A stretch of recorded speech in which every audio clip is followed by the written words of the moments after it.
দর্শক এই মুহূর্তে রয়েছে শাহবাগ এবং দেখছি এখানে এনটিআরসি থেকে 1 থেকে 12তম যে নিবন্ধন পরীক্ষা হয়েছে সেখানে যারা বঞ্চিত হয়েছেন তারা মূলত আজকে যমুনা অভিমুখে তাদের লং মার্চের কর্মসূচি ঘোষণা দিয়েছেন। এবং যদি আপনাদেরকে দেখাই যে এক পাশে অবস্থান নিয়েছেন নিবন্ধন প্রাপ্ত শিক্ষকরা এবং অপর পাশে ঠিক পুলিশের শক্ত অবস্থান, এবং এর মাঝেই কিন্তু যারা প্রতিনিধি রয়েছেন তারা তাদের যারা এসেছেন আন্দোলনরত অবস্থায় তাদের সাথে কথা বলছেন এবং একটি নেগোসিয়েশনে আসার চেষ্টা করছেন তারা আসলে তাদের কর্মসূচিটি পরিবর্তন করবেন কিনা, এবং এই বিষয়ে কিন্তু তারা এখানে কথা বলছেন। এবং কিছুক্ষণ আগে আমরা দেখেছিলাম তারা কিন্তু রওনা হয়েছিলেন যমুনা অভিমুখে এবং এক পর্যায়ে তারা কিন্তু থেমে যায় এবং তাদের যে নেতাকর্মী রয়েছে নিজেদের মধ্যে একটু কথা বলেন এবং কথা বলে তারা কিন্তু পরবর্তী তাদের যে কর্মসূচি সেটি নিয়ে কিন্তু কথা বলছেন এবং নিজেরা আলোচনা করছেন যে আজকে আসলে তারা যমুনা অভিমুখে যাবেন কিনা।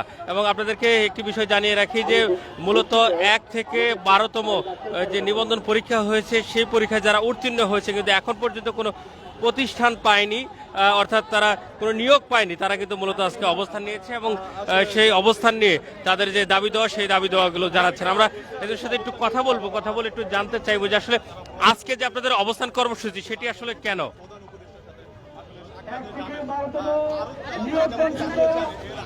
আজকের অবস্থান কর্মসূচি এটা তো একদিনের জন্য না, আমরা 19 সাল থেকে বিভিন্ন দফায় দফায় আন্দোলন করে আসছি। সেই আন্দোলনের আমরা নিয়োগ বঞ্চিত হয়ে এখানে এসেছি। আমাদের বিভিন্ন জনে আশ্বাস দিয়েছে, মন্ত্রণালয় থেকে আশ্বাস দিয়েছে, এনটিআরসি থেকে আশ্বাস দিয়েছে এবং আমাদের গ্রুপ নিয়ে তারা সবসময় কথা বলেছে। কিন্তু এইবার আমরা আমাদের সব গ্রুপ একত্র হয়ে আমাদের নিয়োগের দাবিতে অবস্থান কর্মসূচি পালন করছি। যতক্ষণ না আমাদের নিয়োগ হচ্ছে ততক্ষণ আমরা রাজপথ ছাড়বো না। আজকে কি আসলে যমুনা অভিমুখে যাওয়া হবে কিনা এবং এই সিদ্ধান্তটি এতক্ষণ পর্যন্ত একটু পেন্ডিং ছিল, আপনারা যে চূড়ান্ত সিদ্ধান্ত সেটি একটু জানাবেন। আমাদের মনে হয় যমুনা অভিমুখে আগামীকাল রওনা হওয়া হবে, কারণ এখন তো সময় শেষ, যেটা বাকিটা নীতি নির্ধারকেরা নির্ধারণ করবে। সংখ্যাটা কেমন হতে পারে যে যারা নিবন্ধন পাশ করেছেন কিন্তু কোনো প্রতিষ্ঠান পায়নি, নিয়োগ পায়নি, এটা সংখ্যা কেমন? নিবন্ধন পাশকারী অনেক, কিন্তু যাদের চাকরির প্রয়োজন এখানে মাঠে যারা এসেছে তারাই প্রকৃত নিয়োগ প্রত্যাশী। আমি প্রশাসনের কাছে, প্রধান উপদেষ্টার কাছে এবং এনটিআরসির কাছে জানাতে চাই যারা মাঠে এসেছে শুধু তাদেরই নিয়োগ দিন, তাহলে এই আন্দোলন বন্ধ হয়ে যাবে, কারণ তারাই প্রকৃত নিয়োগ প্রত্যাশী। পরবর্তীতে তাহলে তো আরেকটি আবার মানে সম্ভাবনা জাগে যে যারা আবার নিয়োগ পাবে না তারা তো আবারও মাঠে আসতে পারে, কি মনে করেন? কারণ যারা মাঠে আসেনি তাদের অনেক তেল দেওয়া হয়েছে, গ্রুপে গ্রুপে আমরা অনেক ফোন করেছি। যাদের চাকরির প্রয়োজন তারাই মাঠে আসছে, কারণ এখন আমরা সব গ্রুপে এক হয়ে এসেছি, এখন আর আমাদের কোনো ইস্যু নাই।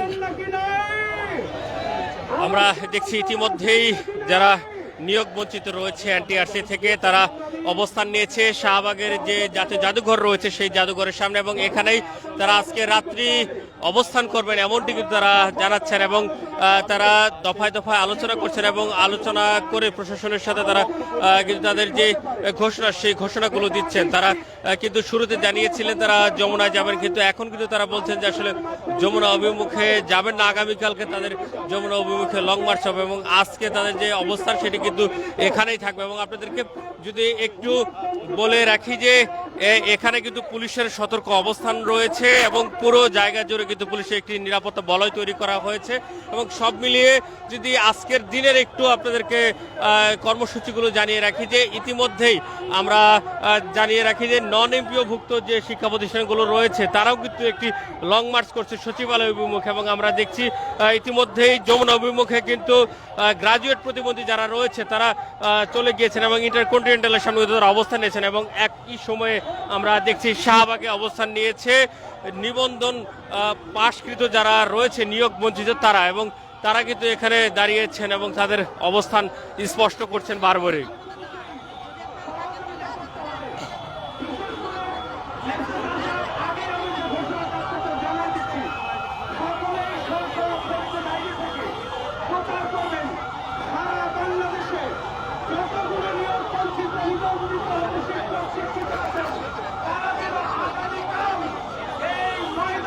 আমরা দেখছি এখানে ইতিমধ্যে কয়েক শতাধিক নিবন্ধন বঞ্চিত যারা রয়েছে তারা অবস্থান নিয়েছে।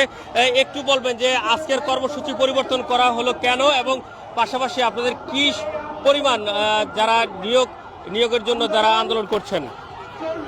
আমরা মনে করি যে আমরা 10,000-এর বেশি হব না হয়তো, আমাদের নিয়োগ বঞ্চিত। আর আমরা আজকের প্রোগ্রাম এখন পর্যন্ত মানে আগামীকালের জন্য রেখে দিয়েছি, কারণ আমাদের আইন প্রশাসন আমাদের বলেছেন যে শিক্ষা সচিব বা শিক্ষা উপদেষ্টা ওনারা আজকে অ্যাবসেন্ট, তাই কালকে আমাদের সাথে কথা বলবেন। এই জন্য আমরা আজকে প্রোগ্রামটা কালকে পর্যন্ত অপেক্ষায় রাখছি। একটু জানতে চাইবো যে এখানে সারা দেশ থেকে আগত যারা চাকরি প্রত্যাশী রয়েছে তারা আছেন কিনা, পাশাপাশি একটু বলবেন যে এই কর্মসূচিটি এর আগে আপনারা গ্রহণ করেছিলেন কিনা? এর আগেও আমরা অনেকবার গ্রহণ করেছি, তা আসলে শিক্ষা মন্ত্রণালয় বা এনটিআরসির পক্ষ থেকে আমরা কোনো সুরাহা পাইনি, তাই আমরা আবারও এই আন্দোলনে সমবেত হয়েছি সারা বাংলাদেশ থেকে।